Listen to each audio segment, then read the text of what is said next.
If you're looking to build a gaming system, I will show you 5 different options for 5 different budgets for you to have the best price to performance system in terms of gaming. Now, if you want the best PC build for you and you want to have even more options, I do recommend you going to my website where you can find the perfect PC build. The only thing that you have to do is pick your favorite game, pick your budget, and you will have a build just for you. Links to all of these builds and also the website are going to be provided down below in the video description. And I want to mention that the market changes every single day, so if you see a gaming system that's $1,000 on this video and then you see it at 1,200 when you click the link, that's because they keep changing. I made a video about $1,000 6800 XT PC build a week ago, and right now that PC build it's around $1,200 to $1,300. That's why I will keep updating this list throughout the month, even though I am making this video at the beginning of the month. With that being said, let's start. With the first budget, it's $650, and for this price you can get the AMD Ryzen 5 5500 alongside the RX 6600. Here you get 500 gigs of M.2 SSD to get you started, 16 gigs of RAM, a nice motherboard with enough gaming features at this price point. You get a case with a front edge panel, so good airflow, and for the power supply you get a Thermaltake Smart BM2 550 watt 80 plus bronze power supply, definitely enough for this build. And in case you want to upgrade the GPU to something like the RX 6600 XT or even the 6700 XT, that is going to be no problem for this system. Now, if you don't know anything about computers, basically this is a 1080p high settings system, 60 plus FPS on average. So for most titles at 1080p, you will be able to run this at 1080p high settings, 60 or more FPS on average. Of course, it depends on the game. So before buying any of the systems, I do recommend you searching your favorite game with the benchmarks for the RX 6600 on this case and the Ryzen 5 5500 for the CPU. But if you don't want to do the research, I totally understand. That's why you have my website with the estimated FPS for different titles. The total price for the system is around $640, but it's going to depend when you're watching this video. With the next system, we have the $800 PC. This one has the Ryzen 5 5600 instead of the 5500, so you get an improvement over performance there. And the most important improvement is going to be the GPU. You get the RX 6650 XT instead of the 6600, meaning that on average you're getting a 20%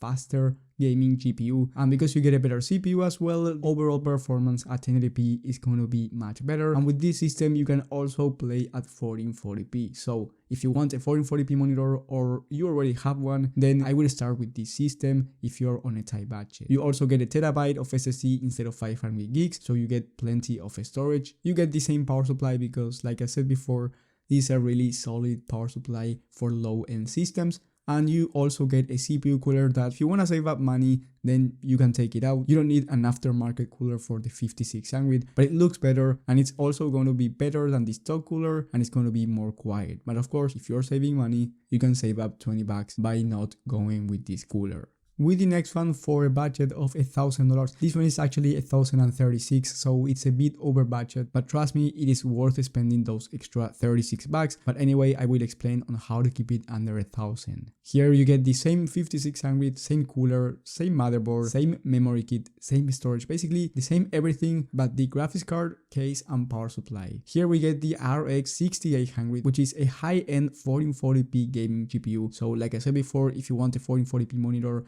and you want high FPS for around $1,000, this GPU is definitely the one to go with. The 6800 is still a really solid GPU for high FPS 1440p, and you can even start gaming at 4K. So if 4K resolution gaming is something that you're interested in and you don't want to go over $1,000, this PC is definitely for you. For the case, you get the Thermaltake Divider 170A RGB case. This one is a beautiful case with 2 RGB fans on the front. You can add one more for the exhaust fan if you want. I will leave an alternative in the video description. And for the power supply, we get the Thermaltake Smart BM2 650 watt 80 plus bronze power supply, so we get more wattage here because we have the RX 6800. This is not the flashiest power supply, but again, it's going to get the job done. You won't have any issues with this power supply on this system, so that's going to be completely fine. Now, if you want to keep the price under $1,000, the two downgrades that I recommend you doing is the CPU cooler, and then the other downgrade is going to be the terabyte of SSD. I will go with 500 gigs and not buy the cooler if you want to keep it under $1,000, because you definitely don't want to upgrade the GPU or the CPU since you're going to be losing a lot of performance. Now, if you're just going to play at 1080p or even 1440p, but you're not looking for the highest frame rate, then fair enough, you can downgrade the GPU and save a ton of money. With the next one, we have the $1,500 gaming system. This one has the RX 6800 XT and the Ryzen 7 5700X, so you get a better GPU CPU combo. Now, yesterday when I was making this list, for the same price we had the RX 6900 XT, which is much better in terms of performance, especially at 4K gaming. So if you're watching this video and the 6900 XT it's at the same price, then I will leave the alternative in the video description. But unfortunately, as of today, the 6800 XT is expensive and is the one that is going to be the best GPU in terms of price to performance at this price point. If you're willing to spend $150 extra for this gaming system, you can go with the 7900 XT and you're going to have a much better 4K gaming performance than the 6800 XT. Anyway, you get a better CPU, GPU for 4K resolution. You also get a better motherboard, and I changed the case to the NZXT H510 Flow. Now, this is not going to be the best price to performance case. So once again, if you want the best price to performance case, you will have an alternative, but it's so nice and the whole build, it's a black build. So I thought this one fits the criteria. And on top of that, it's a really decent case with good airflow. So there's nothing to worry about when buying this one. Then for the power supply, I picked the Enermax Revolution, the F850 watt 80 plus gold power supply. This is a totally overkill for this system. But the thing is that the power supplies that are 750 watt 80 rated, meaning that the build quality is excellent, like this one, are going for around $20 less. And honestly, I would spend those extra $20 because you're keeping the price below $1,500 anyway, and you're getting a much better power supply for the future in case you want a higher end GPU.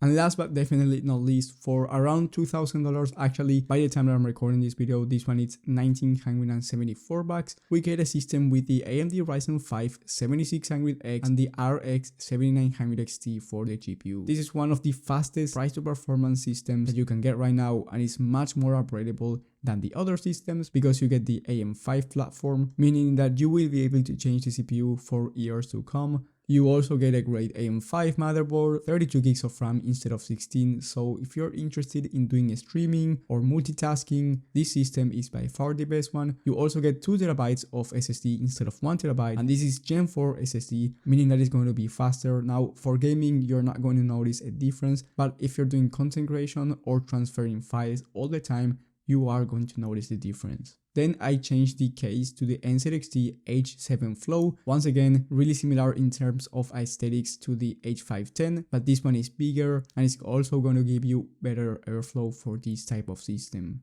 And because you get the AM5 platform, the 32 gigs of RAM are DDR5 memory. The memory kit is going to be a DDR5 5600MHz CL36 memory kit, so if you're interested in DDR5, there you go. If you got value out of the video, leave a like and subscribe, but most importantly, hit that bell button so you get notified when I upload more PC builds, because like I said before, you might be able to get better prices as the time goes by, and I will make sure I keep updating you guys with new lists through all this month. If you have any questions, let me know in the comment section and I will try to reply as fast as possible. Thank you guys for watching, thank you for the support, and I will see you on the next one.